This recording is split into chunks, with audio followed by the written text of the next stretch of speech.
Yes, so we'll be discussing the selling and distribution cost variances in this video.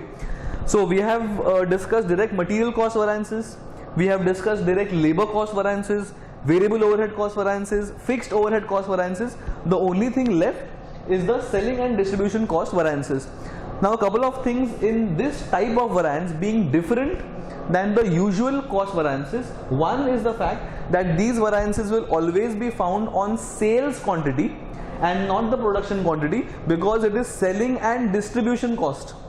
Selling and distribution cost will always be incurred on the goods sold and not the goods produced. You don't need to have a selling commission cost to produce something. So it is obviously on selling, which means the all the cost variances will be found out on the sale quantity and not the production quantity, like DM, DL, VOH, FOH. Even the FOH were absorbed basis the actual production, but here I will use the sale quantity.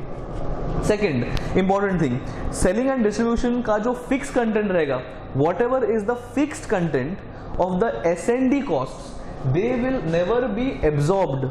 Reason being, absorption will happen only on the basis of production, and S&D cost is not depending on production, which means they will never be absorbed. If they will never be absorbed, then the only variance in case of fixed part of the S&D expense will only be budgeted minus actuals, because there is no absorbed.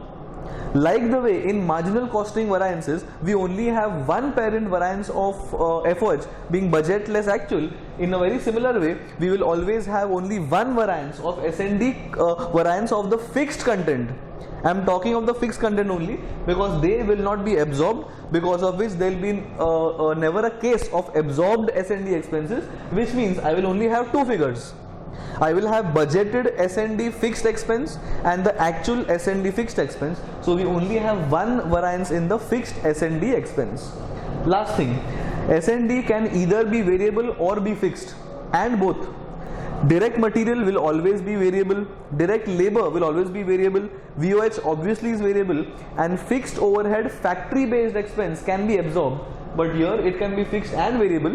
Fixed will never be absorbed, so we will have only the one common variance of budget minus actuals for fixed content of S&D.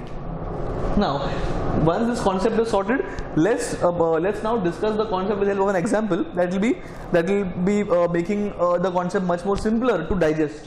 One, let's take an example. Let's assume the standard variable S&D is 10 rupees per unit.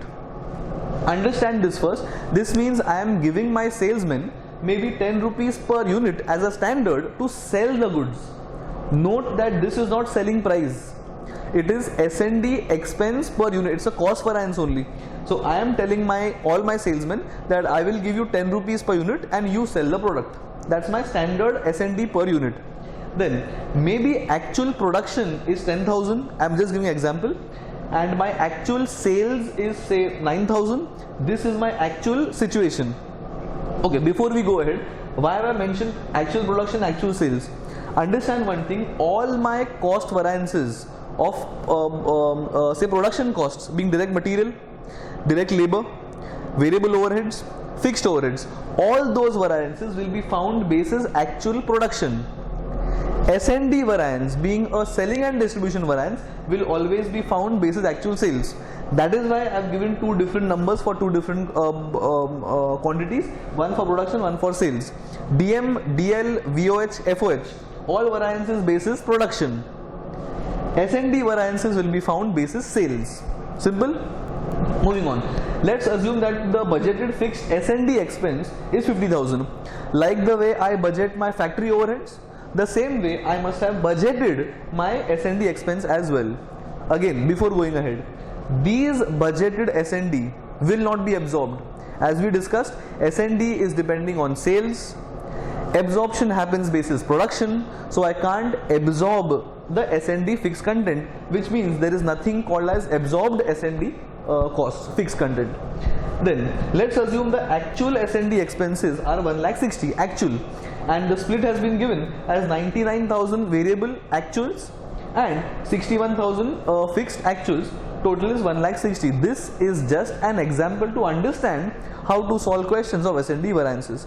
So actual production known, actual sales known, standard cost variable known, budgeted fixed known, and my actual situation known, split between variable and fixed. How to find the variances?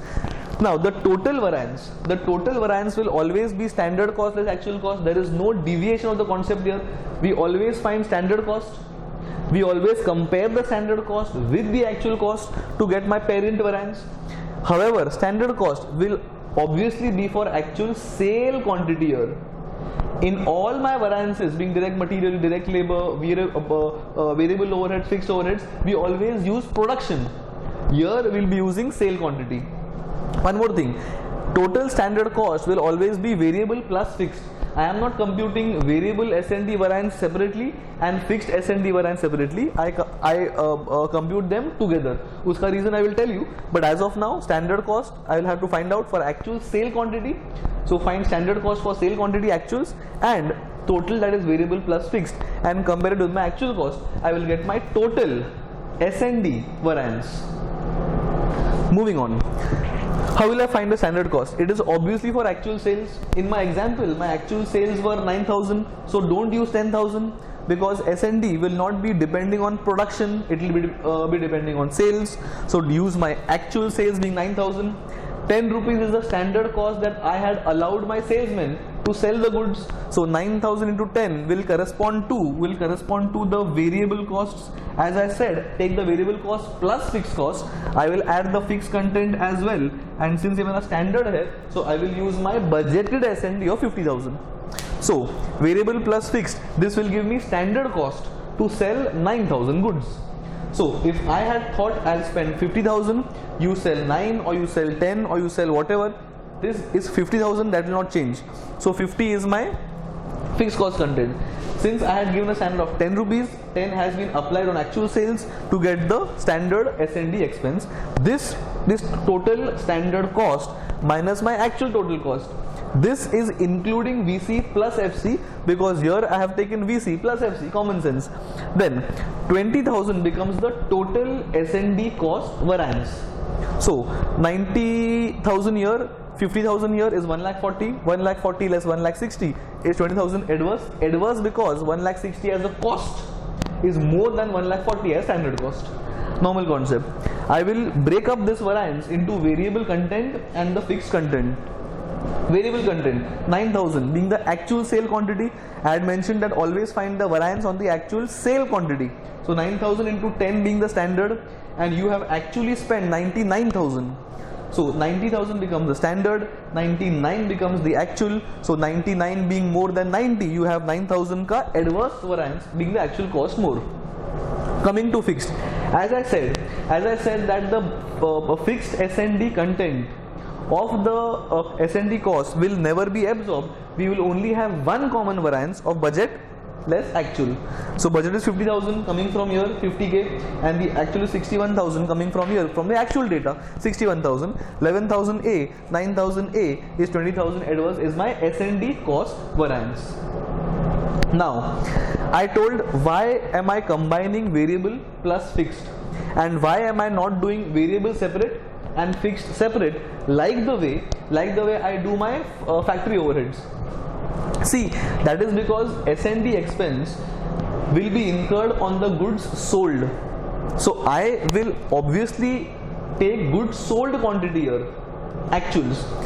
If the actual goods sold is 9,000 and the actual number taken for the cost variance is also 9,000, then there will never be a quantity variance. So the only variance that comes into being for S&D content will always be the rate variance, that is standard rate less actual rate into actual goods sold. There will never be a quantity variance, because quantity variance, understand one thing, quantity variance is always for the quantity of raw materials. It is never for the quantity of FG. Input variance is found out on the inputs being raw materials, and it is the raw materials consumption which I am computing as quantity variance. Here there is no raw material consumption because this is on finished goods. So there will never be a quantity variance in case of in case of assembly variance. So there is no need to find the variable separately and the fixed separately. The only variance in variable is the rate variance. So variable plus fixed is the standard cost. Compare with my actual cost, I'll get my analysis as variable separate, fixed separate, and this is how I do my sales cost variances. Thank you.